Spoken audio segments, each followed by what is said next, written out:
Wolfpack, what's going on? It's your boy, the Wolf of Roto Street, rotostreetjournal.com. We breed and feed you fantasy wolves.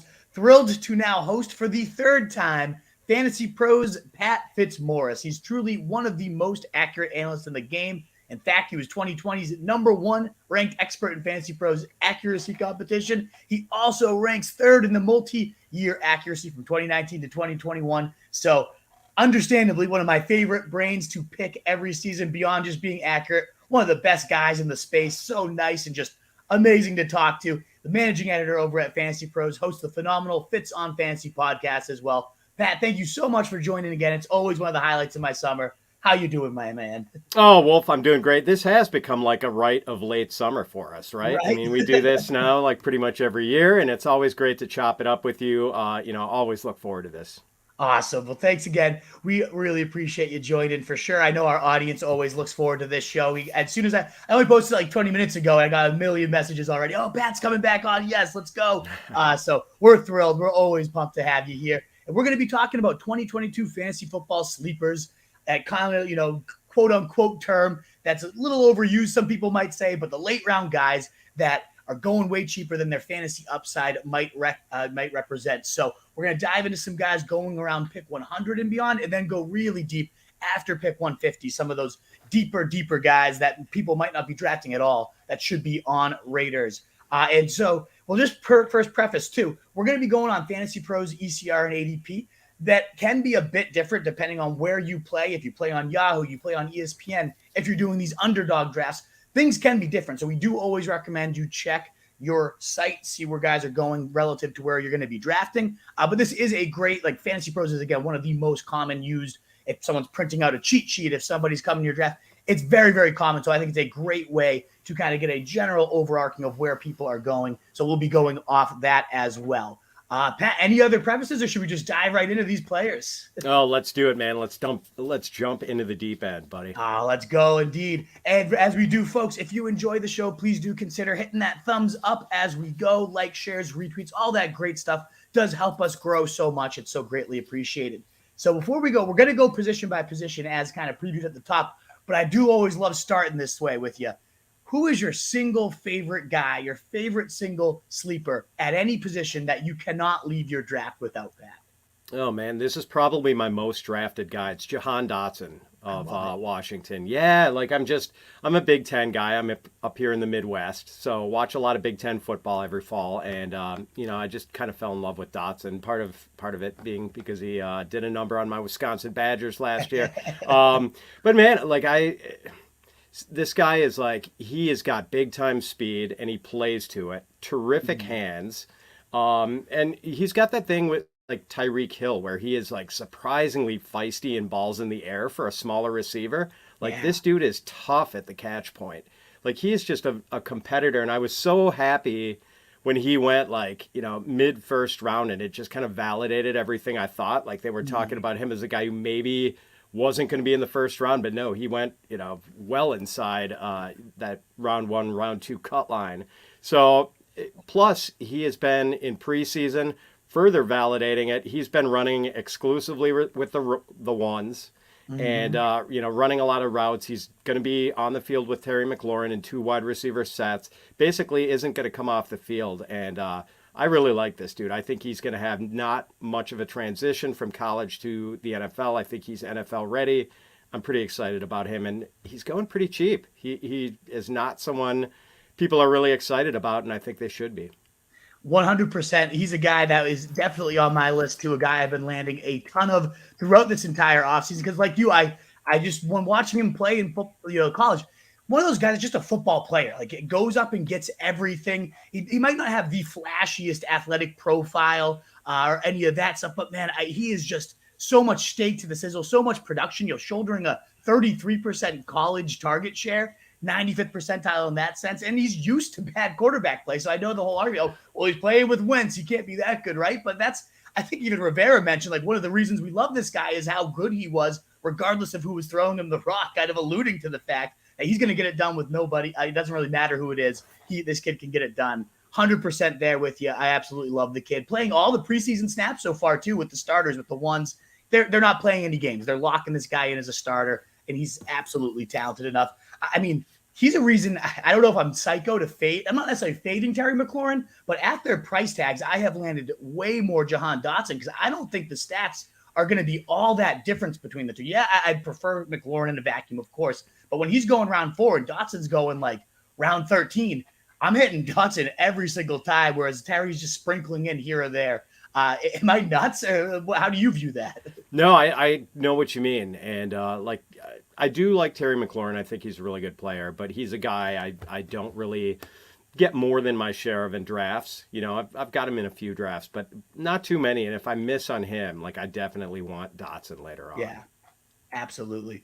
Another receiver going a little later than Dotson, but the sleeper. So my number one, the guy I can't leave without, is also a receiver, and it's Isaiah McKenzie. He's going right now in Fantasy Pros ADP right around 200, so maybe even undrafted in a lot of leagues. I know an underdog and thinks he goes around 150, so he is getting drafted in some best ball stuff. But man, if you're having a home draft, he might not even be off the board.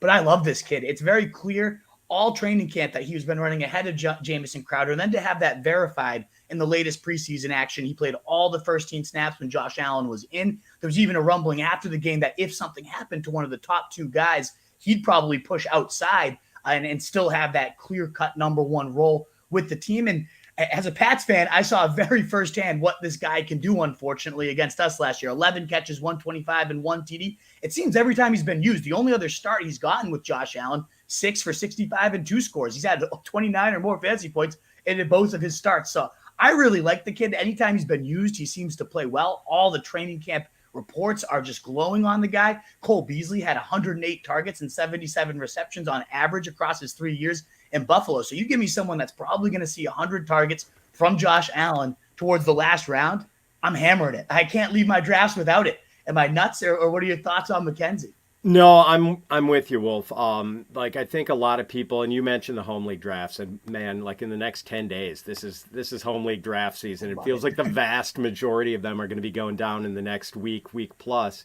So I think a lot of the people who are just sort of reorienting themselves to fantasy football are going to think that this is Jamison Crowder's gig, but it's really not. Yeah. And we saw McKenzie pop whenever Beasley was out last year. So he's put up some big games. And I do worry a little bit because I really like Khalil Shakir, their the 5th round pick, a guy who probably could have gone as early as day 2. But I guess apparently they're also playing Shakir outside some because they don't really have a great outside receiver to back up Diggs and Gabe Davis. So yeah, man, I think McKenzie is going to be on the field a lot this year, and he's exciting, man. Like he's got some sizzle with the ball in his hands. Absolutely. Yeah. Shakir, very intriguing too, especially dynasty-wise. I really like him. He's shown very, very well this preseason so far too. So definitely a name to highlight on there. Definitely in dynasty and even redraft could potentially come into his own because he's looked fantastic as well. It seems like McKenzie might be the number 1 there, but yeah, if an injury happens, nobody's going to put up, Diggs or Davis's number, but still it's Josh Allen. It's this offense. Like they'll be good stats. So it's one of those rare situations that a wide receiver handcuff is actually very viable. So yeah, I like that name as well to toss out, Khalil Shakir. We'll now move in. So as I mentioned, we're going to go position by position. We'll start with the QB. So for each position, we'll go, in that 100 to 150 range. So everybody's going to be on average going after pick 100. And then we'll go into the weeds and go real deep after 150, who are some guys that might not even be getting drafted that could come into some real fantasy value here. We'll start at quarterback. Who's your favorite in that 100 to 150 range, Pat? So the single favorite is probably Derek Carr. He doesn't go too deep in that, too deep after pick 100. But if you're maybe the last guy to get a quarterback in your 12-team league and he's still sitting there, I like him a lot. I mean, it seems like it's just such a good situation for him this year. And he's never really had a problem putting up yardage. It's the touchdown totals that have been kind of lagging behind, consistently under 30. I think he has a good chance to eclipse that this year. Reunited with Davante Adams, who, if you haven't seen the stat page for Davante Adams in college at Fresno State and what he did with Carr there, check that out because your eyes will bug out of your head when you see that. So they've got some, they're going to have some chemistry together. Plus, Darren Waller hopefully can stay healthy this year, and Hunter Renfrow really proved himself to be a, pretty good secondary third option last year. when he was kind of forced into a bigger role. So a lot of weapons for him. I almost kind of like that the Raiders' offensive line stinks because, I don't know how effectively they're going to be able to run the ball. I think they're going to have to kind of pass their way down the field. And, man, they're just in this division where it seems like every game is going to be a shootout with Denver and the Chargers and the Chiefs. Like, game script is, okay corral pretty much anytime there's an AFC West divisional showdown. So a lot to like here. I think, Carr has sort of established this steady baseline, but I think he can sort of bump up the baseline this year.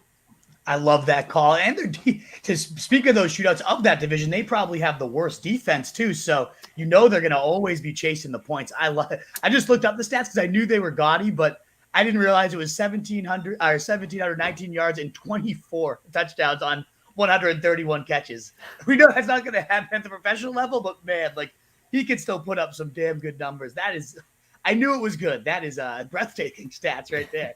In that 100 to 150 range, right around where Carr's going. I actually kind of view it as Carr's one of the last QB1s I'll accept. I love him as that later round guy that at the top 12 typically go around 8 or 9, and then he'll fall to round 10 off. And there's one other guy going in that range that I really love that I have a tough time deciding if I have to between the two, and that's Kirk Cousins, who has a pretty similar script to what you're saying in terms of great weaponry, a new scheme coming in that we know is going to be a bit pass happier.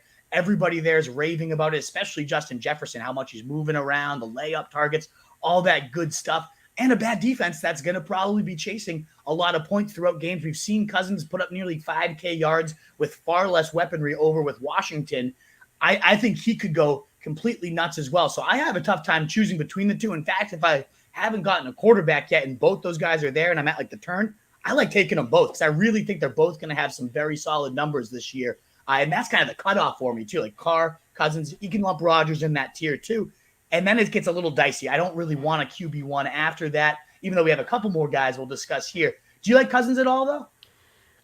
I kind of do. I mean, the eye test, to me, Carr is the much better quarterback. I've just seen Cousins come up short in big games too many times. I know that doesn't really matter to fantasy players that much. Throwing short of the sticks on 3rd and 10. So I think Cousins is a better fantasy quarterback than real life. You can't really argue with the fantasy numbers he's put up.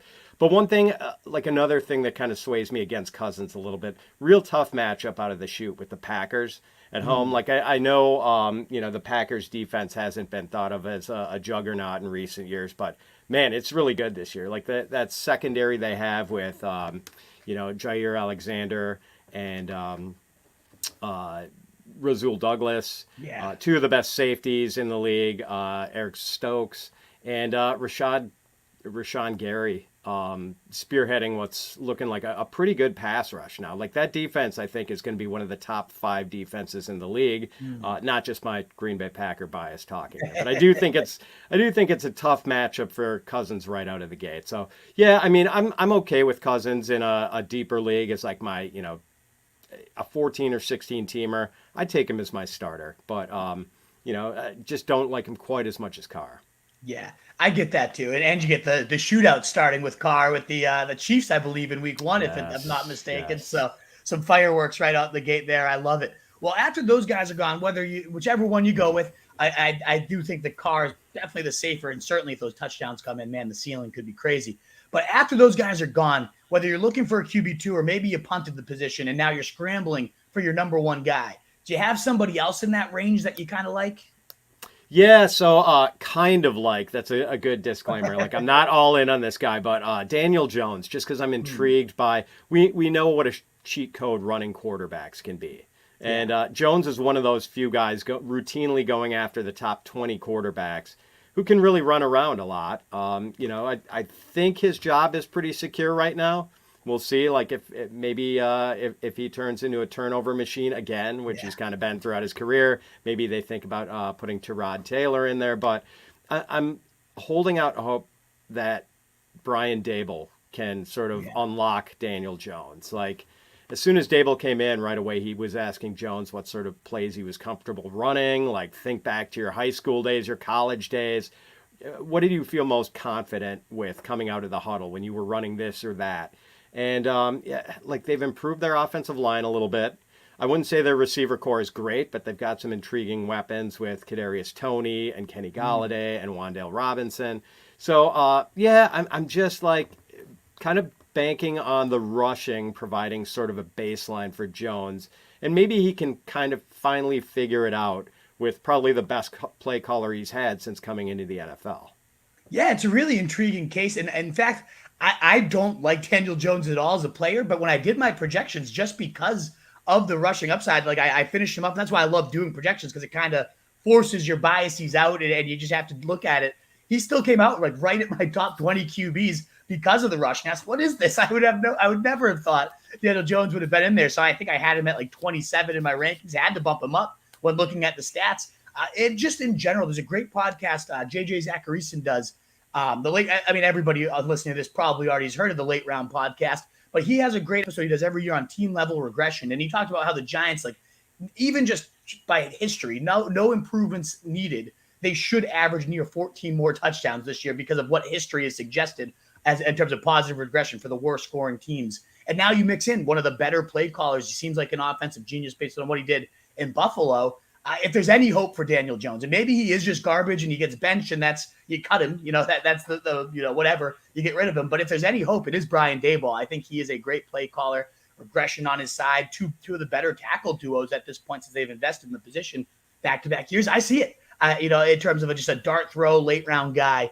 I like him better in seasonal than best ball because I am a little worried he could get benched. So then you just have that like hole on your roster, but taking him in seasonal, seeing how he does and cutting him if he sucks. Like I think that's a great plan. I really do think in terms of safety, like Matt Ryan, he's going to start all year. They're going to be pushing the pace for the Colts there with Reich there. They've been a little bit slower these last few years, but can you really blame them when the game would have been on the line with Wentz didn't come through, the corpse of Phillip Rivers and then Jacoby Brissett. The last time they had a quarterback, and Reich himself has kind of referenced Andrew Luck, it feels like we have a guy like that finally for the first time. They were first in pace. They were just bombing the league. And yeah, of course you have Taylor. You're going to center your offense around that. But I think that we see a bit more balance here. He's got fine weapons if this Alec Pierce kid develops like I think he could. So I really like him as just like, it's not sexy. It's not exciting. But if you've missed the position, I think him, and then also maybe pairing him with Davis Mills, who had 4 300-yard games and 12 starts last year on a very bad, slow-paced offense. I like Pep Hamilton. I think he's a creative mind. We've seen him produce some good quarterback stats, and all the reviews on Mills and camp so far have been raving. I think he was the best rookie quarterback outside of Mac Jones last year. So I really don't mind him. We'll talk about Nico Collins a little bit, but he seems to be taking a step. They've rebolstered the offensive line a bit. So as a guy that goes largely undrafted, I think Davis Mills could be an intriguing late quarterback stab. Any thoughts on either of those guys or anyone else you'd want to before we move on to another position? Yeah, I mean, I'm with you on Ryan. I haven't liked him much in Atlanta. There's definitely a limited ceiling with his non-mobility. But, you referenced Phillip Rivers being pretty dusty in his final year in Indianapolis, but he still finished just outside of QB1, right? He was like a high-end QB2, just sort of, being efficient and making that offense go. And like, as with Matt Ryan, Rivers had no rushing upside whatsoever, of course. But, he did enough through the air to make it happen. And, his wide receivers that year probably weren't any better than what Ryan is going to be working with this year. So I like that a lot. And I'm kind of with you on Mills. I mean, they're going to why not let him go? They're going to have a decision to make next year. There's some really good QBs in the class of 2023. But why not see, exactly where you stand with Davis Mills and, what you can count on him for in the future. So I like it. And we know, he's probably going to be chasing points, trailing on the scoreboard for most of the year. So, I think that's a good call because you can get him at the end of drafts. Even in deep drafts, he's going to be there late. Right. Absolutely. Well, that wraps up our quarterbacks. We'll be moving on to running backs. And again, Wolfpack, as we're out there, thumbs up does continue to help us grow, likes, shares, retweets. I see a bunch of your questions coming in. Love to see it. I'll hit every single one after Pat signs off. Just as a reminder, we always do it that way. And if you're on Twitter watching, I don't know why, but those questions don't pop up on StreamYard. So just a reminder, if you are on Twitter asking questions, I can't see them. So come join us on YouTube if you have something on Twitter for me that you'd love answered after the show. Alrighty, well, let's move on to the running back position. And, it's always tough to find those running back sleepers. It feels like the top guys are always going in those first few rounds, but there are some really intriguing names this year. going after round 10 or so. And I love the first one. We just talked about the Colts. I love this one on your list, Nyheim Hines. What do you like about him, Pat? Yeah, like part of it, Wolf, is the way I generally build. Like if I'm in a league where I have to start three wide receivers, I'm not getting caught short at wide receiver. I'm like pounding that position early in drafts. Maybe going hero running back with the guy in the first two rounds there, but probably waiting a while to get my second running back because I'm so busy attacking wide receivers. So it'll come a certain point in the draft where I'm looking for a guy who's just kind of like a high floor guy to, a guy I can throw in there in a PPR, half point PPR league, get my double digit points hopefully every week and, kind of just destroy people at the wide receiver position and, maybe hopefully fight to a standoff at RB2. And I think that's what you're going to get with Nyheim Hines. I think he can go back to having the sort of season he had with Phillip Rivers 2 years ago, where he had like 7 or 8 touchdowns and right around 900 yards from scrimmage. RB15 in PPR leagues. Yeah, and that's it, man. Like in PPR leagues with Matt Ryan, a guy who will not hesitate to dump off when the pressure comes. Like that's the thing. Ryan just like whoever's open, he's throwing to that guy. That's always been the quarterback he is. Just like find the open guy, regardless of who he is. So I think that's going to suit Nyheim Hines really well. Carson Wentz, not so much. Wentz is not a dump-off guy, and this is just such a better situation for him.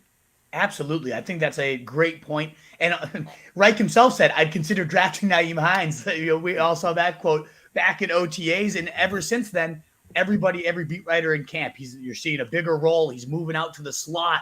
Ryan targeted his backfield 25% of the time in 2021 compared to 9% for Wentz. Creative ways to get the ball in his hands. I love it. I think he's definitely going to have a big rebound. And I think people are more pricing him at what happened last year, whereas we should be looking at that season. He's third in running back receptions and targets that year. Maybe not quite at that level, given how breakout of JT's season was last year. But yeah, I really, really like Hines. I have nothing but good things to add on there. Two of the guys I have highlighted, I can kind of lump together. Dameon Pierce and Brian Robinson. I don't know how much longer, certainly Pierce at least, will be going outside of pick 100. But maybe Brian Robinson even creeps towards the top 100 now because they are two of the biggest preseason risers, two very intriguing rookie talents that are just showing out right now, both potentially starting for their respective teams. I think Pierce certainly has a better chance at starting right from the go. I mean, a fourth-round rookie not playing in preseason week 2, that tells you all you need. I don't know if that's ever happened in the history of the preseason, but he has looked so great when we have seen his limited glimpses. I think averaging over 9.8 yards per carry and just showing all the things that everybody kind of talked about in college. Why is he not getting more usage? Why is Florida not feeding this guy when he's fourth best in broken tackle rate and scoring a touchdown every 7.4 touches? Insanity how efficient he was. I've seen Kamara comps in the sense of just underutilized talent that goes to the pros and is finally utilized the right way. I wouldn't be shocked. The guy does have a 3-down skill set. 5'9", 218-pound, like Maurice Jones-Drew type of bull. I love the kid. I think he's a great position to be a starter. So even if he does creep out of that after pick 100 range, even if you have to get him in round 8 or so, I'm into Dameon Pierce, and I like Brian Robinson. I think that one's a little uglier. I think, even if he's starting, it's going to be a three-headed nightmare. It's kind of the reason why everyone's down on Gibson. It's not like Brian Robinson's going to escape that. But what he did always have working for him was potentially the red zone role on a team that gave Gibson the 6th most red zone carries, 6th most inside the 10 carries, 7th inside the 5. So if that does go to Robinson, and it seems like everybody's suggesting it will, whether it's the coaches or the beat writers, even if he doesn't start, that's already a great role. But then if he's the starter, very intriguing talent. They're also hyped up his pass catching ability for whatever that's worth. He's not going to take McKissick off the field, but a few screens dialed up on the early downs to keep defenses honest. They're talking about how they love getting the big guy in space, was what Rivera said. So a lot of intriguing skills for a guy that's going after Gibson, but potentially starting over him according to the preseason. What are your thoughts on those two rookies? Yeah, man, I've had to do like a 180 on Pierce in the last 2 weeks because I was always thinking like, I really like this guy. And as you mentioned, he's really pro ready, like not only the running ability, but also like he can pass protect and catch passes out of the backfield all pretty competently. But man, like I was worried about him sharing time with, Mac and Burkhead and being on the Texans in a bad offense and just kind of like this is the time of year when you got to start thinking about like you can like a guy's talent, but is he going to score fantasy points for you? And when would you be able to start Dameon Pierce if he had that kind of role? Would you be able to start him as a running back 2 or a flex in week 1? And 2 weeks ago, I thought the answer was no. And, when might he be able to prove himself and have that sort of role for your fantasy team? But now, like when, as you mentioned, they're putting him on ice in preseason week 2. Like, we've seen enough. You're good. You're our guy. And, man, he just looked so fabulous in preseason week 1. I've had to bump him up my board for sure. And now, like, I think the answer is, would you feel good about flexing him in week 1? And I'm starting to think the answer is yes. So with you there. And Brian Robinson, a tricky one here. Like, I think he can catch passes. I just don't think he will in year 1 because they've got Gibson and McKissick. And I'm still kind of in on Gibson just because here's this guy with basically Jonathan Taylor's size and speed and has scored double-digit touchdowns in his first 2 seasons and played with a cracked shin bone last year. Like, this dude kind of has everything, and now everyone wants to fade him because they're sort of, putting him on kickoffs and yo-yoing him a little bit in the preseason depth chart. Like, it's a hard read for this situation, but I'm not ready to think that Robinson is going to have a big enough role where you can put him in the starting lineup for your fantasy team in the first few weeks of the season. I'm not quite there with him yet. I really like the talent. I'm in on him for Dynasty for sure. Basically, I've got some other like rookies I'm kind of chasing. I'd rather have Rashad White, I think, in that spot. If I'm looking for sort of a rookie running back 4, running back 5. Well, I have Rashad White on my list of potential sleepers. So, I'm with you there too. I'm kind of looking at Robinson. If the dreaded fumble happens early for Gibson, they're clearly showing like they're going to have a very short leash. So, yeah, I'm with you. You probably can't toss him out there week 1, but there's a very real chance he's going to be starting and potentially even like featured on the early downs if Gibson fumbles this thing away. But also, I think that might be getting a little overblown too. Like the punt, they're punishing him clearly. Like they're trying to send a message, and message taken. I think we might be taking as fantasy owners the message a little bit too hard, and he's falling to a point where like I've seen him go after 100, 115 Gibson. It's like, oh, the talent's worth betting on at that point as well. But yeah, you mentioned Rashad White, another rookie that, like, unlike Pierce, probably can't start him from week 1, but a guy that I'm landing a lot. What's your case for White? And I'm happy to add on after. Yeah, just that I don't think Fournette is going to have like the role to himself the way he did last year. Like they just with Brady, there has to be someone you trust in pass protection and pass as a pass catcher. And like Ronald Jones was not that guy for the Buccaneers last year. He's just a train wreck in the passing game. So, and with Giovanni Bernard hurt last year, it all sort of fell to Fournette. And there's a chance that this could not work out because Gio is there this year, and maybe it's just, the 2 veterans, and we don't get to see White have much of a run his rookie year. But if anything happens to either of those 2 guys, like White can catch passes, he can pass block. So he comes into the league pretty pro-ready in the pass game. And, man, like I think we're going to see more of Brady dumping off, especially with just the middle of that offensive line getting ripped apart by retirement, free agency, injuries. If there's one thing, I'm sure this, well, being a Patriots fan, like if there's one thing Brady hates more than like late night carbs or Bruce Arians, apparently, it's pressure up the middle. Yeah. And he's probably going to get a lot of that this year. So that's good for whoever's in the backfield with him. And if at any point that becomes Rashad White, suddenly he's a guy who could make an impact in fantasy. Absolutely. 6th best PFF running back receiving grade of all time last year. McCaffrey, Kamara, Eckler, some of the names ahead of him. Not bad company to be with. 5th all time in yards per route run. And that metric, again, McCaffrey, Mixon, Travis Etienne, some guys that are really, really elite backs that he's, as a pass catcher, right up there. The staff complains Fournette's ad-libbing his routes too much. I don't know if that 100% matters because what Brady wants, Brady gets. And if Fournette's his guy, he'll be out there. But Fournette has missed 3+ games in 4 of the last 5 seasons. So if that door opens up, the GM did praise White as a true 3-down back. We saw the same exact coaching staff. It was David Johnson when he was a rookie. They kind of kept him on ice for most of the year. Starter goes down. Chris Johnson was having a solid year. David Johnson comes in and wins your league. So whether he's starting right off the gate or you hold on to him all year and then just bam for those last few weeks, could be just one of those type of players that absolutely swings the league. So I'm there with you 100%. The only other guy like going before the late round guys, we'll talk about a few stabs. I wanted to toss out Kenneth Gainwell as just the quote unquote high leverage back, behind an offense I think is going to be even better. I'm just avoiding Sanders completely because Gainwell goes 50 picks later, and we get the more valuable touches, the red zones, the 2-minute work, the passing down work. I mean, you saw 50 targets, 11% share last year, 20 red zone touches, 6 TDs on him. He's a good explosive player that's getting the money touches. So give me him in a backfield that I do like because of the line, because of the offense improving. Give me the guy that's getting the best touches 50 picks later. I like Gainwell a lot. Yeah, me too. I'm not totally out on Sanders, but it is kind of a backfield that interests me just because the offensive line is probably the best in the league. And, you get that benefit of having the running quarterback who, do those RPOs and freeze the linebackers for a split second. And we've seen Miles Sanders be pretty efficient as a runner, maybe not as a touchdown scorer, but his yards per carry has been pretty good.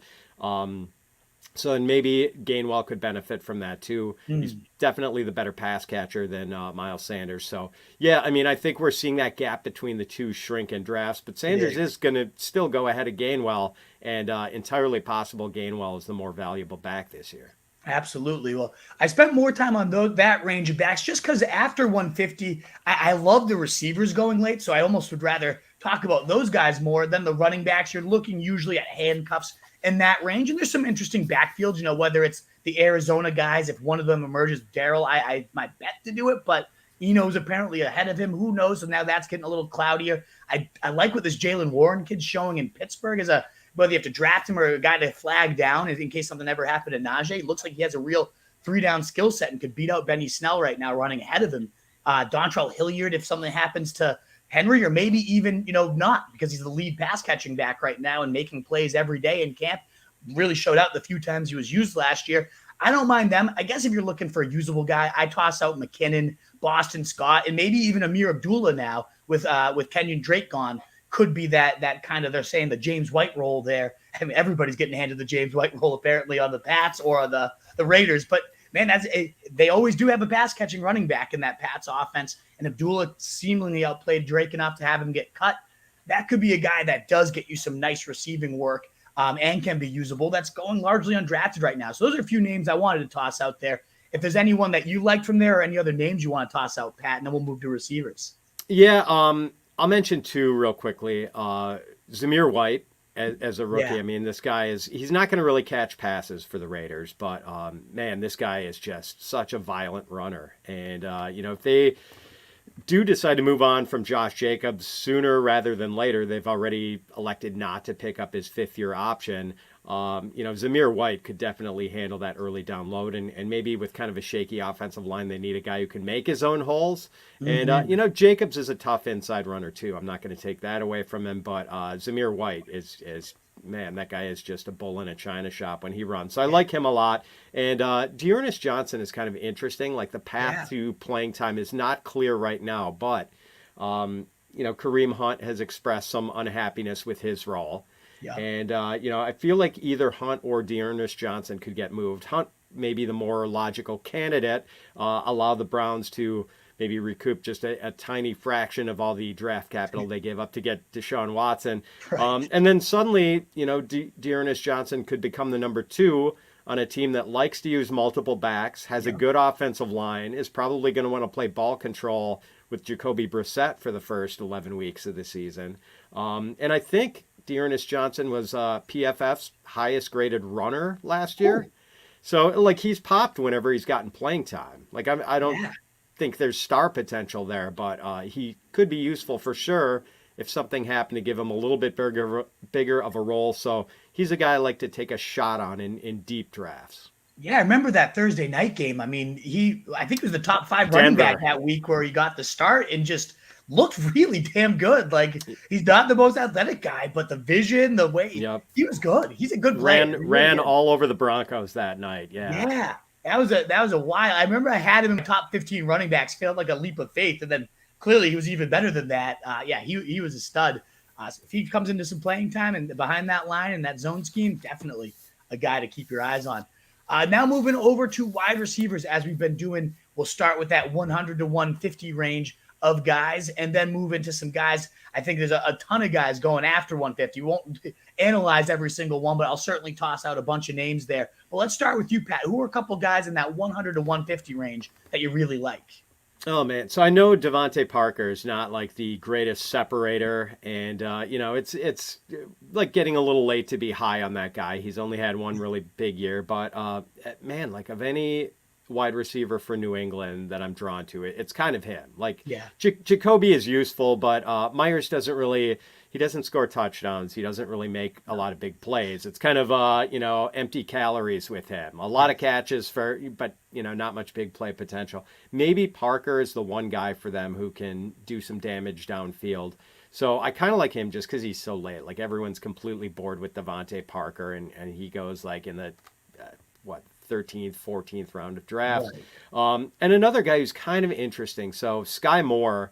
The usage in the preseason has not been real encouraging. I mean, he's been playing behind like Justin Watson, who kind of went off in preseason week 2. We wondered all offseason how things were going to sort themselves out with Juju Smith-Schuster, Marquez Valdez-Scantling coming over, and Sky Moore going in the draft. So 3 new receivers. How are they going to fit in? And Moore's been kind of getting the rookie treatment, but I mean, the overall talent package is really enticing. The fact that he might get a chance to play with Patrick Mahomes. I mean, he could pop right away. He just might be a guy you have to, kind of sit on and wait for the egg to hatch a few weeks into the regular season. But I think eventually he's going to start producing.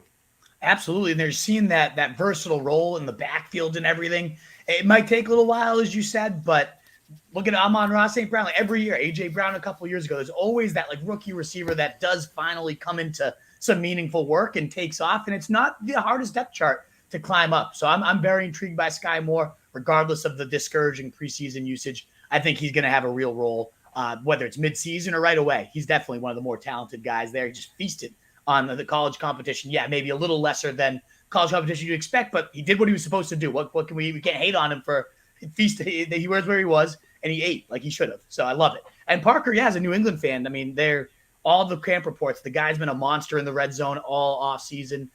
So could be a nice source of touchdowns in round 13, 14. Certainly in best ball, it might be tricky because that would be a tough receiving core, as it is with the running backs. The Patriots are always tough to know who's going to go off, but those spike weeks will certainly come for Parker. I bet he'll have multiple games with multiple touchdowns. So I like him quite a bit.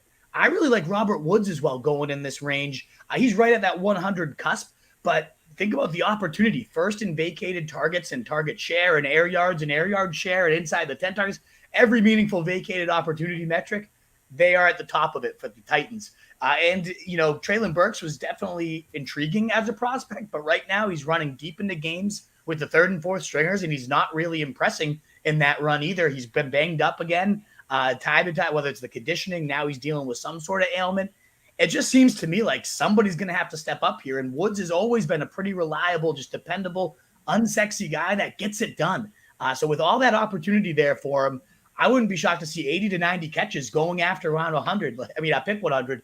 Could be very intriguing. Apparently they have really good chemistry, him and Tannehill as well, dating all the way back to OTAs. So I like Woods quite a bit as a nice source of volume. But if you want a little more sizzle in that range, Chris Olave really, really intrigues me. I know it's a pretty congested with Thomas is there. There's a lot of mouths to feed Jarvis Landry, but I think he does something different than those two in terms of the field stretching ability and his just ability to separate. It's insane. We already just saw it in week 2 of the preseason with that touchdown. Nobody was even close to him. So smooth.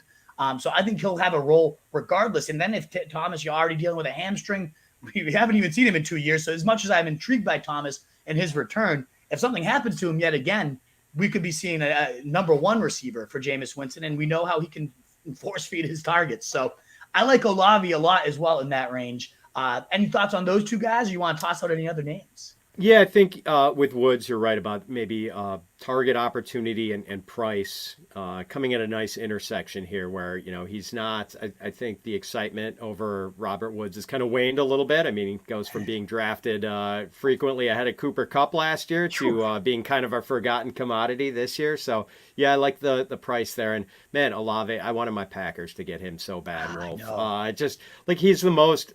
Rodgers-friendly wide receiver in this year's rookie class. Just the most, terrifying. Yeah, such an amazing route runner.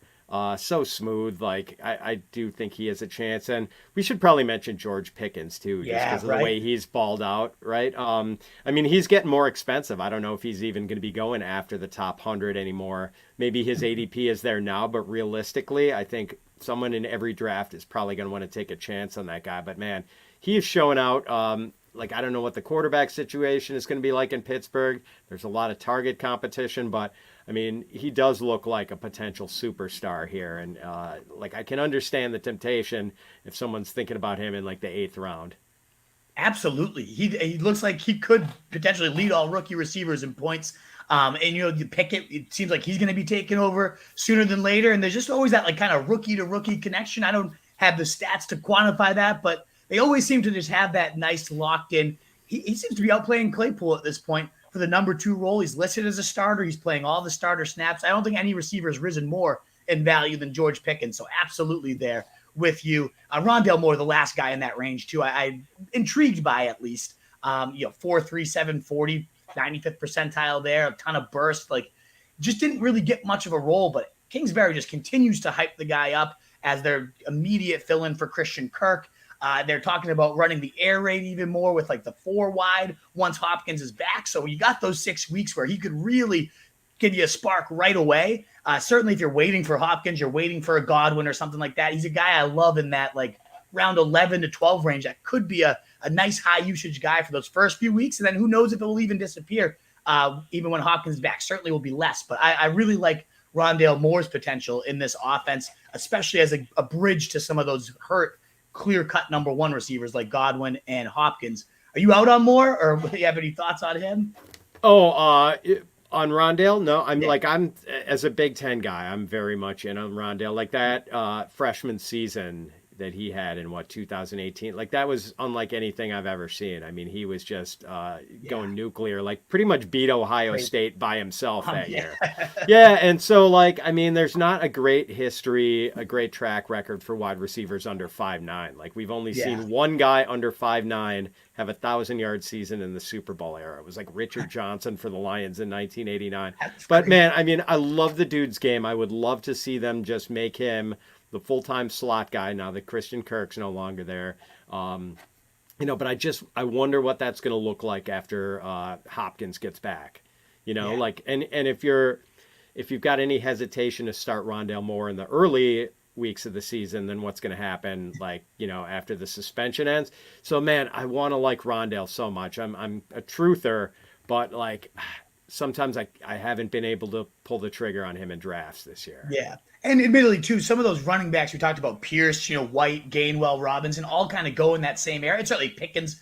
I actually haven't landed as much Rondale as I would necessarily think, because I love everything about the situation. But where he goes, I almost always seem to be going someone else, and especially because some of these later round receivers are just so intriguing. You already mentioned Dotson as like your must-hit guy, and he's going after 150. Fully on board there. Is there any other guys, though, going after 150 you could see really breaking out? Yeah, I mean, so as a handcuff wide receiver, I like Josh Palmer on the Chargers. A guy who maybe as a number 3 is not going to have that much standalone value. Maybe could pop, like if you have him in best ball or something. But like if anything happens to either Keenan Allen or Mike Williams, and this guy is getting like an 80 or 90% snap share every week in a high-powered passing attack in that AFC West where we're going to see shootout after shootout, Palmer could be really interesting. He's separated himself from Jalen Guyton for that number 3 role. Like he's pretty clearly the number 3. Really unique talent there. And, another Big Ten wide receiver, Wolf. I'm just going to keep throwing him out there. David Bell, I think he's like probably the second best receiver the Browns have after Amari Cooper. And this dude just gets open. He kind of reminds me of Anquan Bolden. Yeah. Not real fast. His 40 time was a big disappointment at the Combine. But, man, I mean, like last year, I think the Iowa Hawkeyes were undefeated and riding high, and David Bell just wrecked them in Iowa City. Just wrecked them. Over 200 yards, like a couple of touchdowns. Yeah, so, man, like I think he could be kind of sneaky good and a guy you can get really, really late and a draft kind of pick.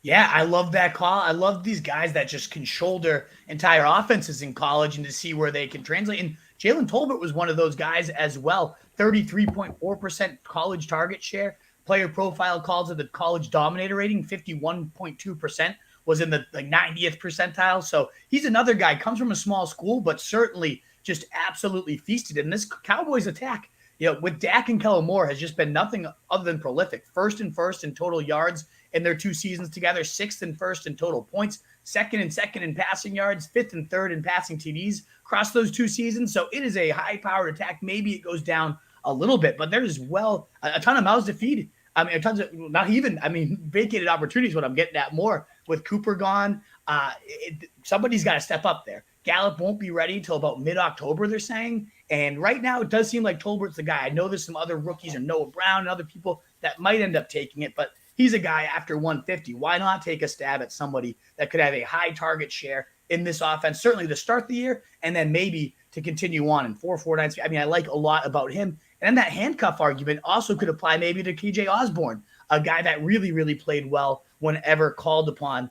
He saw 6+ targets in 8 games last year. He topped 14 in 7 of those 8 games. He was a top 24 receiver in 6 of those 8 games, and he averaged nearly 16 points per game anytime he saw 6+ targets. So he might not even need an injury to get to 6+ targets a game this year. We've already talked about Kirk Cousins and Kevin O'Connell bringing this more aerial bound attack. But when he plays, he does really well. And he's getting kind of the starter's treatment in terms of not playing while Jefferson and Thielen are also on ice. Seems like he's got that role on lock, just as Palmer did, who also, again, produced really well whenever called upon. So I love those 2 guys as potential quote-unquote handcuffs that have some upside, even if nothing happens in front of them. I like both those guys a lot.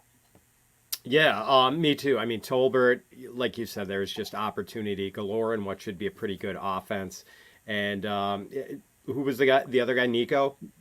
We're going to hit Nico. I'm sorry. Osborne as the wide receiver handcuff type of role. Yeah. Yeah. So especially with all the 3 wideouts, they're going to be playing, and that's just not something we saw a lot of from Minnesota last year. I think they were one of the lower percentage teams in the league as far as playing 3 wideouts. But we know with O'Connell coming from that Rams system, they're going to be running 11 personnel all the time. So yeah, big opportunity there. And you mentioned Nico, another one of my favorites. I like Mills, and I like Nico, that number 2. He's been making plays regularly. Prayers up for John Mechie. Obviously, a very unfortunate situation. Fantasy-wise, it does ultimately condense that target pool to, Brandon Cooks could see 30% of the targets, and Nico might still see a 20% target share. All the buzz has been huge on this guy. Good grasp of the offense, refined his route running, dominating in camp, a great red zone body. We just saw him score a nice red zone TD. I think he definitely has 8 to 10 touchdown upside. I think, if they're going to have to, if they suck and chuck, I think there's room for, 1,000 potential yards even. So I love Nico Collins in that 150-ish range. I think he could be a real stud player. Yeah, same here. Lot of opportunity, and one of those guys who never totally caught fire at the University of Michigan, but maybe that was the Harbaugh handicap. A lot of guys seem to underachieve there, and then maybe can go on to bigger and better things in the pros. But yeah, I like Nico a lot, and he will have opportunity galore, especially with that Mechie injury. Yeah, the last names, I'm not going to dive into these guys, but Wan'Dale Robinson, KJ Hamler, Alec Pierce, a few guys also on my list with some real upside. And then somebody's going to come into value with the Packers. I know Lazard is kind of the clear number 1. I don't know if it's Dubs who just continues to make play after play, if it's just the old steady Randall Cobb.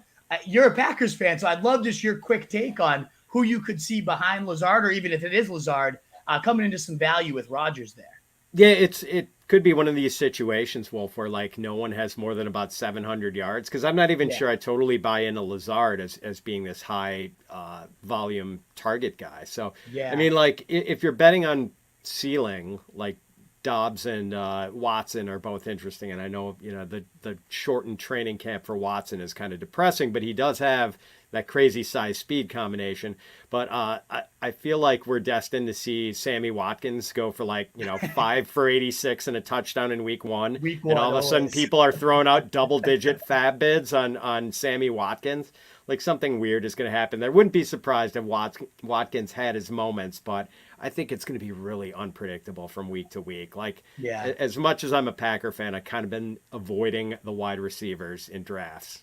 Yeah, Sigmund Bloom, I'll just add one tweet he had that I really love, one of the better analysts out there, in my opinion.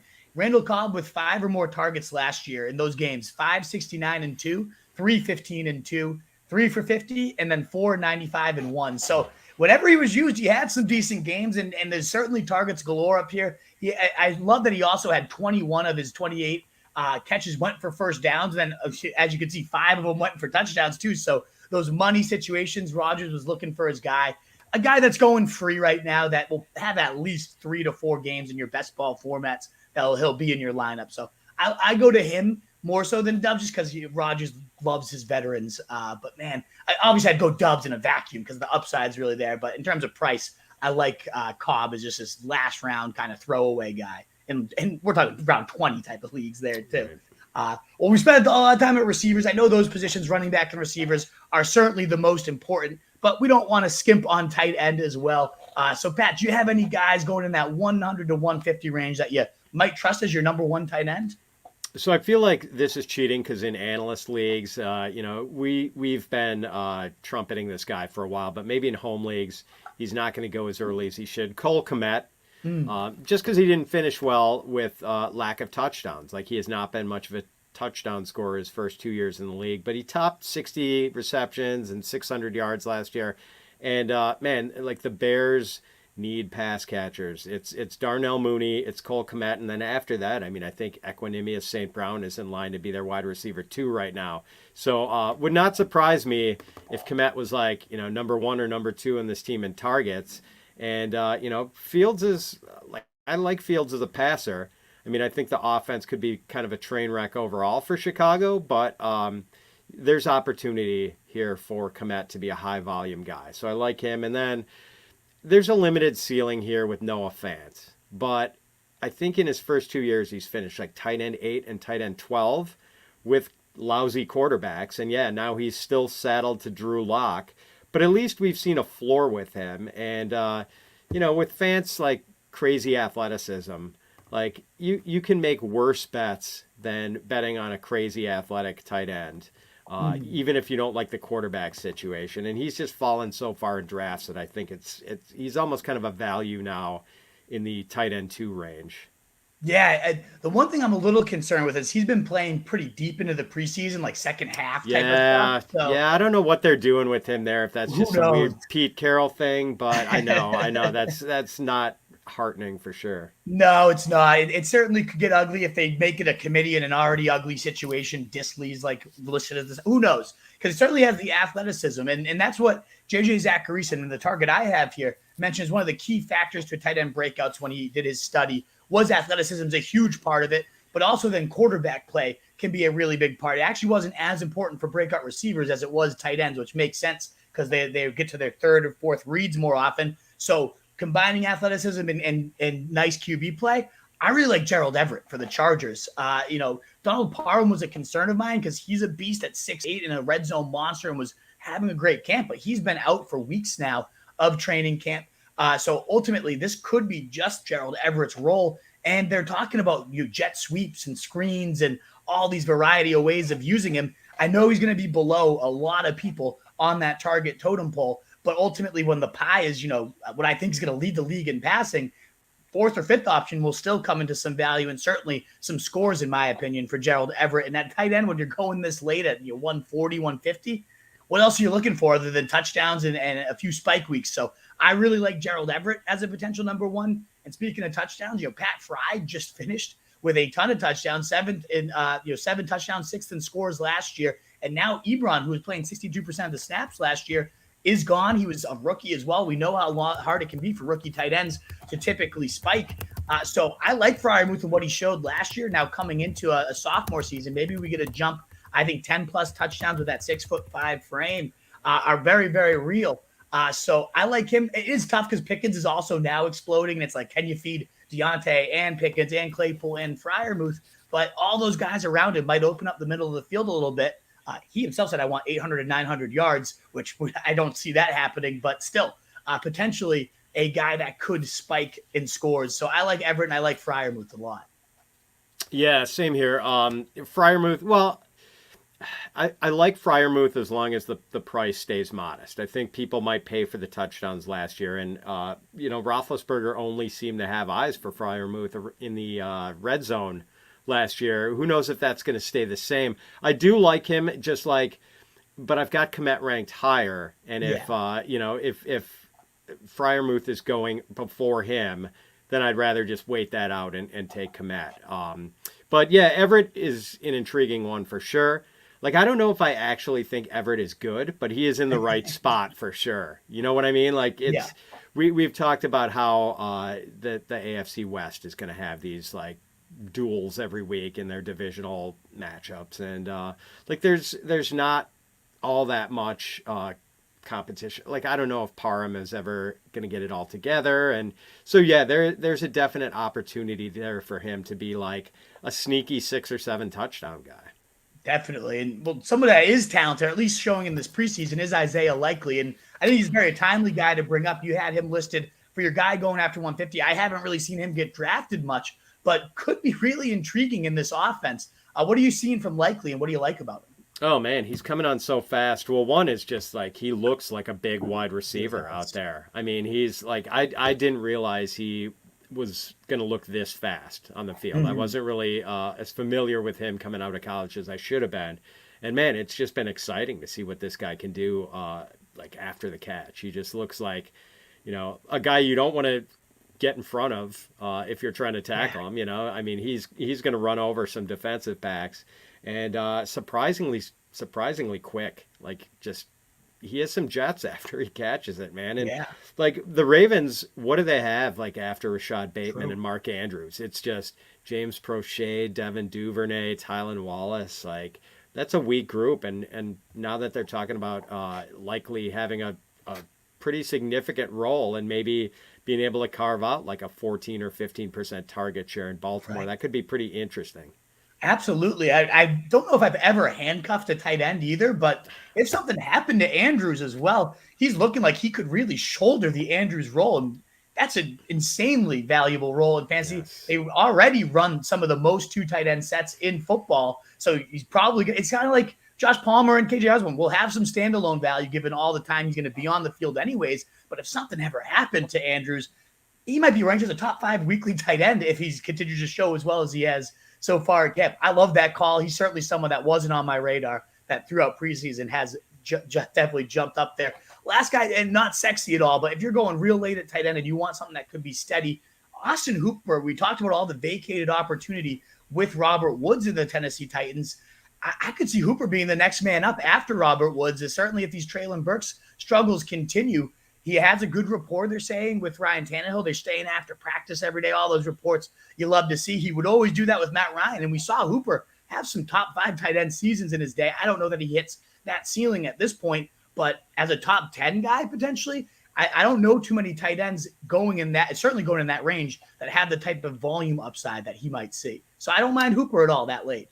Yeah, he could get a lot of targets this year. We know Ryan Tannehill isn't going to throw to Derrick Henry very much. No. That has never really come to fruition. And as you mentioned earlier in the show, Treylon Burks has kind of struggled to get his footing.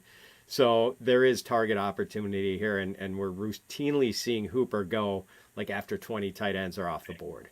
Awesome. Well, that wraps up our conversation on sleepers. Thanks again to everybody that's been here. I've seen some people tossing their sleepers out there into the chat. Awesome. I can't wait to hit all those. But before we let you go, Pat, you down to hit that no huddle rapid fire offense? Oh, yeah. Let's do it, Wolf. Let's do it. Again, wasting no time.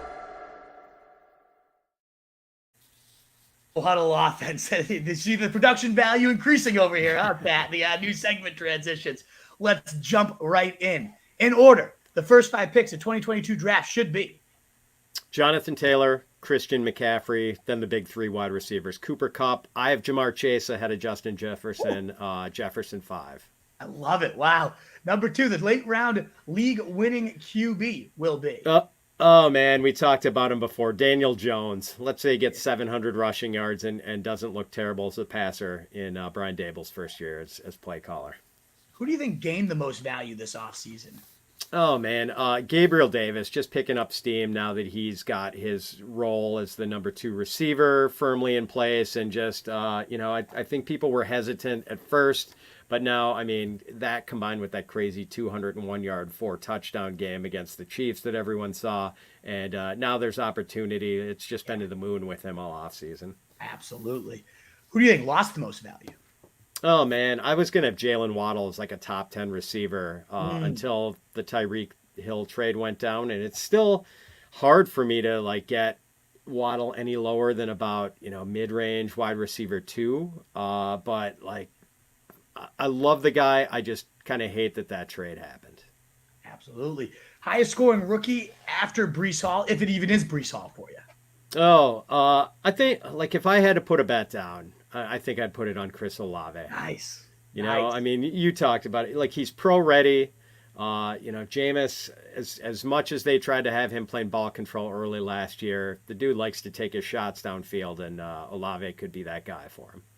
I think you might be on. I know where you're going to answer this one based on an earlier answer, but Gabe Davis, yay or nay? Oh yeah, we got to go yay here. I mean, he's had like over 2 years. 16.4 yards per catch, and he's scoring touchdowns on like 17.8% of his catches and like 10.4% of his targets. Like this dude is just a playmaker. So yay. Probably won't be another Cooper Kupp in 2022, but if there was one, it would be. How about the dude who actually had more fantasy points than Cooper Kupp through week 5 of the 2021 season, Mike Williams? He was on fire to start the year and then tweaked his knee in week 5 and, kind of partly played week 6, wasn't himself for like another month and a half after that before finally picking up the pace again in December. But man, people forget how fast he was out of the gates last year. So let's go Mike Williams. Love that call. Who's the free agent or traded player that feasts in their new home? Oh, let's go Devontae Adams. We talked about that harmony with Derek Carr, and Adams is just too good. I know, like I don't always love investing in wide receivers who change teams. This is one time I'm not very hesitant. Love it. What's the 101 of fast food? Oh man, so all right, I don't know if Shake Shack qualifies as fast food, but the Smoke Shack burger with that hot red pepper relish is just that gets me every time. But if we have to go true fast food, the Wendy's spicy chicken fillet, man, I gotta get a little heat with my fast food sandwich. A plus, I love the spicy chicken sandwich. Great choice. Who do you think's the early rounder that busts the hardest this year? Oh man, I hate the thought of investing in Derrick Henry like after the first injury. Hopefully it's only one, but man, the way as hard as they've ridden that dude the last couple of years, and now he's kind of past peak age, and the offensive line has taken some major hits. I just kind of don't love the situation there. So all due respect to King Henry, but I'm not taking him. You're like, I think everybody said him so far, so you're in good company. I'll tell you that much for sure. Who's the mid-rounder right now in 2022 that you think is going in the early rounds come this time next year? Oh, man, if he can stay healthy, Kadarius Toney. And, man, he had, like, so many different injuries. It was, like, quad, shoulder, ankle, COVID. He had, like, everything last season keep him out. But in weeks 4 and weeks 5, I mean, he looked like this dude is just a special athlete. He's, like, he's like a coil who just unwinds and like explodes, man. Like he's dynamite with the ball in his hands. He was just so special those 2 weeks. Like if we got a full season of that with Brian Daboll's creativity, finding ways to get that guy into space, like the sky's the limit. People could be potentially really excited about him a year from now. Absolutely. And you don't have to do all the positions. I always want to preface it that, but pick one. Running back, receiver, or tight end that you think is a late-round league winner? All right, here's a guy we haven't talked about, and this is crazy because we were talking about him as a potential league winner last year, and that didn't work out so well. What if it's Trey Sermon, Wolf? Like, what if we were all just a year too early on Trey Sermon, who's now like running as the number 2 behind a banged-up Elijah Mitchell in San Francisco, and we've seen like under the Shanahan system, like back in the day with Mike Shanahan, the Tatum Bells and the Ruben Drones and all these crazy dudes have, these explosive 1-year performances. And it happened with Elijah Mitchell last year. Yeah. Like, what if Sermon is that dude who everyone loved so much coming out of Ohio State? some people liked more than Jonathan Taylor. Like, what if he gets it all together and becomes the guy at some point in San Francisco? Because, like, if you're going to bet on a league winner late, you can do worse than a Shanahan running back. That's true. I've always loved the scheme. We'll see if it's him. That's a really nice one to toss out there. What is the greatest TV show of all time? Oh man, like I don't know how I can pick between Mad Men and Breaking Bad. Can it be like 1A and 1A there? I love those two totally different types of shows, but those are like tied for at the top of the heap for me. Nice. Most important coaching hire of 2022. Brian Dable. They need him to unlock Saquon Barkley, who I've started to get excited about after being kind of a fraidy cat early in the offseason. Maybe he could salvage Daniel Jones' career. Maybe he could finally get Kenny Galladay going. Maybe he can get Kadarius Toney to be that star we want him to. Like, there's so many guys who, if this Dable system works, could return big profits. So, like, he's an important one for sure. Absolutely. The most important preseason story or battle that you're monitoring right now?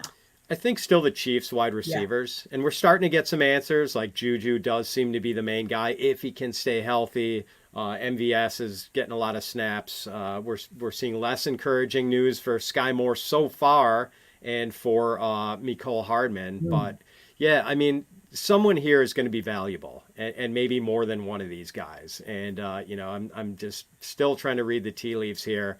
Wish things were a little more clear. Yeah.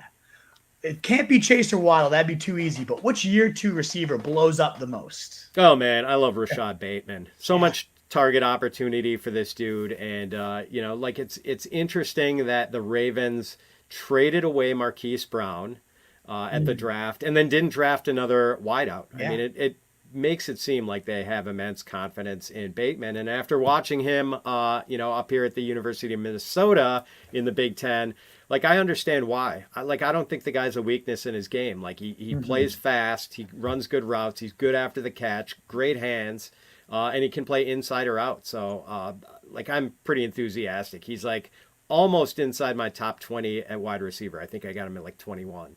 Nice. Who's the player you'd most want to hang out and have a drink with? Oh, man. Like, I know this is, he's not maybe the fun guy, but, I'd love to talk to Aaron Rodgers and pick that dude's brain, and part of it's my Packers homerism, but, as Packers GM Brian Gutekunst said, he's a complicated fella. And, I'd like to try to see what I could learn from him or about him in, an hour or two at dinner.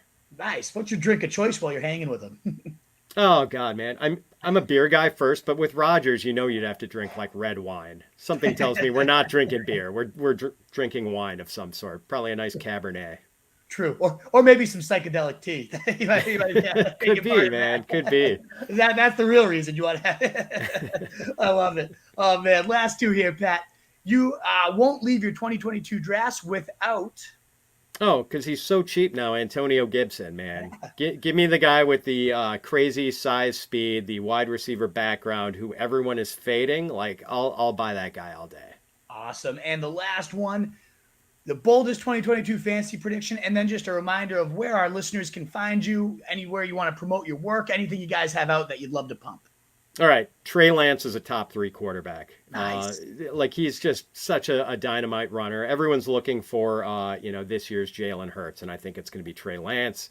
He doesn't have a lot of NFL experience. He's going to be confused by what NFL defenses throw at him sometimes. That's fine, man. He can. A confused, mobile young quarterback is just going to tuck it away and run. So wouldn't shock me. Wouldn't shock me if he had more rushing yards than Jalen Hurts. And, even though he's probably got some growing to do as a passer, having Debo and Brandon Ayuk and George Kittle as your top 3 targets and running the Kyle Shanahan playbook, that's not a bad start to your NFL career. So, so people can find me on Twitter at Fitz_FF. Great stuff coming out every day of August and into early September at Fantasy Pros, our busiest content month of the year for sure. Check out Fitz on Fantasy every week. And Wolf, thank you so much for having me, man. Always love talking to you. It's always a pleasure, Pat. Thank you again so much for coming on. It's one of my favorite times of the year when I get to chat with you and chat ball, and it's just So, like you said, annual tradition. We get the season right on the cusp. I would love to continue doing it, my man. Oh, Always of course, a blast. man. Anytime, my friend. Awesome. Well, best of luck this year. I hope all the predictions come true for you. You win all your fantasy leagues. And thanks again so much, Pat. Have a great rest of your day. All right, thanks, buddy. We'll see you at the top of those standings in the accuracy rankings. Yeah, so. good competition. I can't All right, wait. man. Looking forward to it, my man. Awesome, Pat. Well, thanks again. Cheers. All right, cheers. Awesome. Well, thanks again to Pat. Thanks for joining. What a great show. Always is with Pat talking through all of those sleepers. Make sure you check Fitz_FF if you enjoyed it. Well, you had to have enjoyed that one, right? It's an awesome show, as it always is. Go check out Pat. Check out his podcast, too. It is one of the best. I've guested on there before. He does such a thoughtful job interviewing his guests. So check out Pat. He is always genuinely one of the best minds, but also just guys out there. We got some good questions coming in, Wolfpack. So let's hit the mailbag, as you guys know. And just a reminder, I will also be live again later today with Pete Overzet, one of the best guys in the space, certainly in terms of best ball, too. Such a bright mind. We're going to be doing a best ball draft together, talking some of our best ball, best practices in just about an hour here over at 2 o'clock. So 12:25, an hour and a half. We'll be live with Pete again today. So we'll hit all these questions now. I might have to cut it off just so I can make sure I get ready for that show as well. But let's hit what we got here. Evan Harrison. Rate this team. Moore and Penny for trade. Moore and Penny for DJ Moore. Every trade is so tough to evaluate without seeing the full roster. You gave us some context here, Evan. And good to see you again, Evan. You've been tuning in quite a bit this summer. I love to see it. So you have Harris, Barkley, Hall, Dillon, and Madison. I'm guessing that's Najee Harris, not Damian Harris, because you went in order there. So you're already pretty stacked at running back. I don't know that Penny is moving the needle for you. And then your other receivers are Evans, Deontay Johnson, and Tony. Here's the deal. I think it's a good trade for you. I also, though, am not that high on DJ Moore. So I like the theory of packaging up one of your running backs, Penny, packaging up one of your receivers because you're pretty good, but you could use a nice upgrade there, given that Tony's a little bit more speculative. So I would potentially consider, who else you could get. If you love DJ Moore, do that play. But my recommendation, I don't think the gap between Eli Moore and DJ Moore is much, but for your team, Penny also doesn't do you much. So I would do that trade, but I also prefer somebody else other than DJ Moore. You can check my rankings at rotojournal.com/bigboard to find out who I prefer. I'm just not much of a DJ Moore guy, but establish the run. Some really smart people are huge in on him. Please give me that. Sorry, we have to cut Pat off. You can only keep him so long. So I wish I could have given you his advice, Evan. But you can always find him at Fitz_FF. I know he has a Patreon too, where he guarantees he'll answer your questions as well. So if you want his take, you'll have to go ask him. I can't keep the guests extra long, unfortunately. But hopefully you like my answer at least. Frazier, what's going on from Scotland, my man? Good to hear from you. Standard League picking fourth, and JT and CMC are gone. Screw CMC anyways. Standard League is tough because, in a half or full PPR, it's Kupp and it's Jefferson. It's easy. Standard, where touchdowns matter a whole lot more, it becomes tough. I think Kupp, if he's there, it's so tough to pass him up. And even Jefferson in the Kupp role as a better athlete could be deadly. So I still probably go one of those two guys. If you wanted running back, though, and your league is going to hammer running backs and you're really worried about who's going to be left there, I like Eckler. I know, PPR-wise, he gets a boost, but he also scored 20 touchdowns last year, the most among running backs. So he's going to keep scoring. All the competition behind him has been very underwhelming. So I like Eckler if you really wanted to go running back, but I probably would go two of those others for sure. Jonathan traded away Swift and DJ Moore for Montgomery and Jamar Chase. I like that. I don't mind that at all. Here's the deal. I'm also lower on Swift and DJ Moore than consensus, and I'm also higher on Montgomery. But I think the upgrade from Chase to, after Moore is a huge upgrade.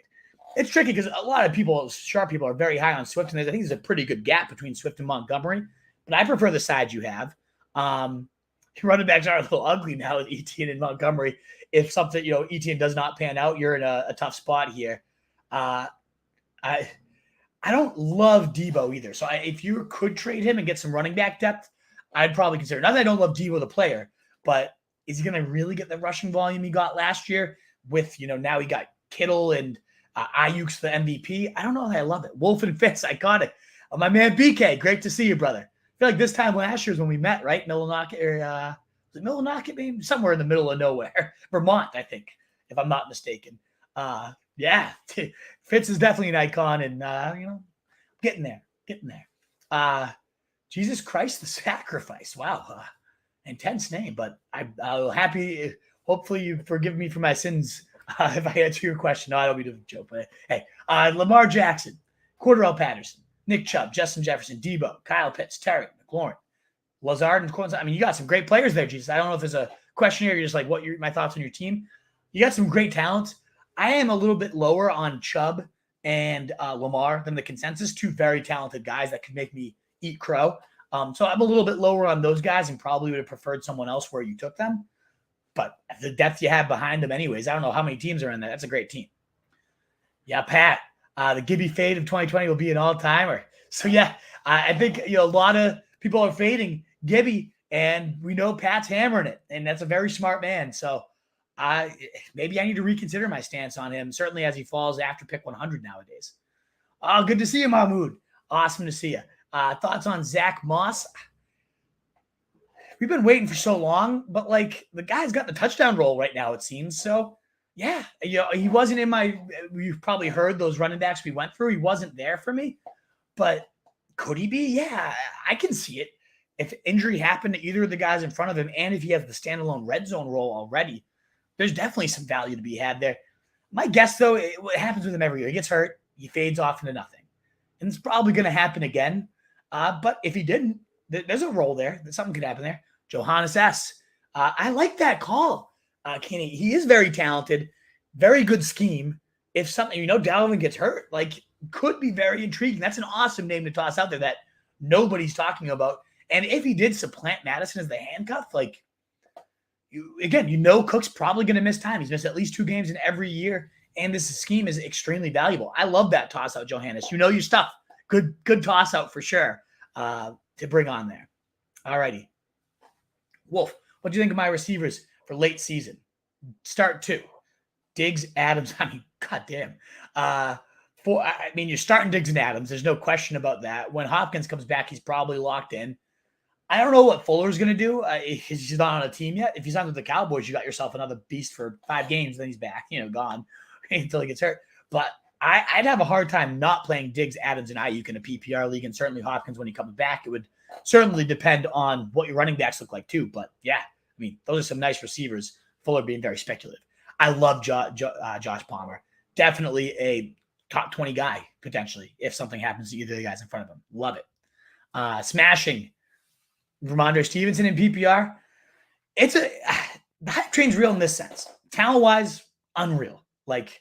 I was at the Browns game when he rumbled for 50 fantasy points. He's a beast. I love the way he plays. I'm a Pats fan. Nothing against the player. I do think the receiving role, I've tweeted about it. If he gets that role, he's going to be a top, 3-round pick, should he actually have that role. But you saw Montgomery's involvement, and they love him in camp too. And I just think the receiving role is probably going to go to Montgomery. And now you're dealing with, unless something happens to Harris, is Ramondre really going to pay off? Now he's jumping in round 8. I don't know. I kind of like Dameon Pierce there as a potential featured 3-down back rather than a guy that's maybe in a 3-headed committee. If he gets the James White role, though, if that's clearly established, then we reevaluate. But right now, I guess as a Pats fan, I'm just a little skeptical always of these running backs. Dude is so good. He is. Yeah, there's no doubt about that. Cole Kmet, so definitely, the number 2 target there for sure. I'm there. MLRBs. Oh, so he's talking about who you would start there. I like that. You guys answer each other's questions. Good stuff. So, yeah, you're definitely starting 4 receivers in this case. If those are your running backs, until injury strikes or what. You had a couple guys there, though, between Mondre and maybe CEH finally pans out. I'm not going on him this year. He's burned me 2 times. But between Mondre and Hunt and CEH, you'll probably have at least 2 guys. But I like your receivers. Josh Allen, damn, good stuff. Love the transition, right? Really up with the production quality. I'm going to say it every time we do it. Fitz is the absolute man, G. Giles. I 100% agree. At FitzFF. Fitz on Fantasy Podcast. So damn good, too. So check that out. My man, Jeremiah, always good to see a regular showing up and hopping in. I appreciate your kind words. Wolfpack, awesome questions. Great convo throughout. Really appreciate you coming in on a random Tuesday at 11. This is the season, baby. This is the season. So just a reminder, I will be live at 2 p.m. for a draft, hitting with my man Pete Overzet, talking some best ball, best practices. Should be fun. Thank you, ML. Hit that like button indeed on your way out. If you haven't already, that thumbs up does help us continue to grow. Late rounds, more or Dubs standard? I go more just because as exciting as Dubs is, Rodgers wants whatever he wants, he gets, and he doesn't like the rookies. So I'm there. So yeah, I prefer more just because I know we'll be on the field. If like Dubs is starting come week 1, then we flip because he has the clear talent, target path and clear quarterback upgrade at that point. So I guess it shouldn't be clear. Kyler's a good player too, but I go more. Standard's tricky though too because I don't know. Maybe Dubs is going to score more touchdowns. I'm thinking about more and how many quick little he catches, but he's not a touchdown guy at 5'9". So I guess you just go Dubs because you're probably not starting either right away, and that gives you the upside to feel it out. I know that I'm going all over the place with that one, Shades. Thanks again, ML. My man Barrett, good to see you, Jackson. Draft CMC, and you won't need any sleepers until he gets hurt in week 2, and you have nobody left. Then you need Donta Foreman or Chuba, who both will suck in the role anyways. Then you're screwed. You really need these sleepers, Jackson. If he plays, again, CMC, we know the deal. If he plays 15, 16 games, you probably win your league. He's going to be the best player in fantasy. The fact that he's just punched me square in the jaw 2 years in a row, I can't go back unless it's like at pick 5. But I'm not going him in top 2. I'm certainly not going him over Jonathan Taylor, where a lot of people are. Yeah, I get it. But nope, not for me. You'll definitely need sleepers if you draft CMC because he's going to be hurt in week 3, and you'll need to fill it in somewhere. Alrighty, Wolfpack, come on back at 2 p.m. if you got at work and you want a way to fill the day, or you're just addicted to fantasy like me and want to see a draft. I'll be drafting with one of the best ballers out there in Pete Overs at 2 p.m. today. Thank you once again to Pat Fitzmaurice, Fantasy Pros. Always, you guys already know Fantasy Pros, you don't need to pump them. But if you want another site for rankings, roastedjournal.com/bigboardmyrankings, roastedjournal.com, all our great content, trade value charts, stock watches on everybody, every relevant player, preseason wrap-ups, all the good stuff. And tomorrow, me and Truth, lunchtime, going live with an auction show. We haven't done our auction show yet this year. Cannot wait to look at the best auction values, roster constructions, some great stuff coming tomorrow as well. So Wolfpack, be here for that. Will be great. Jeremiah, I can't pass up your question. What do you got? 10th pick, probably going to smash Mixon Swift. I'm not a big Swift guy. And Adams somewhat tempts me. We just talked about those college stats earlier. Fitz, if you saw him, 23 touchdowns with Carr. I love Mixon there. I prefer other running backs. I like Kamara more than Swift. I like Saquon even. I'm just not a Swift guy. Feels like a little committee guy that just probably won't get his due. I don't care that they're hyping him up on Hard Knocks. He just seems a little soft to me. I prefer going running back because I think the receivers that fall through 3 through 6 are unbeatable. I don't think the drop-off's that big. So as you probably just heard, Shades, I am not fading Kamara. I'm all in. I have him at 13 overall. Probably not going to get suspended. Should probably be going top 6 overall. So I've been hammering him in mid-round 2. There's a time he's going to go in round 3. Give me Kamara all day. All right, Wolfpack, I got to cut it because I got to get ready for the 2 p.m. stream. But thank you again so much for being here. Thumbs up on your way out. Catch me at 2 p.m. for a draft today. 12 tomorrow for an auction show will be great as well. Thank you guys again so much for being here. Great questions as always. In a world full of fancy sheep, be the wolf. We'll see you guys soon. Find me at Roto Street Wolf. If you have any other questions. Draft guide coming up soon too, baby. It's all done. We're just trying to get it up on the site. So can't wait for you guys to see it. I'm so proud. Alrighty.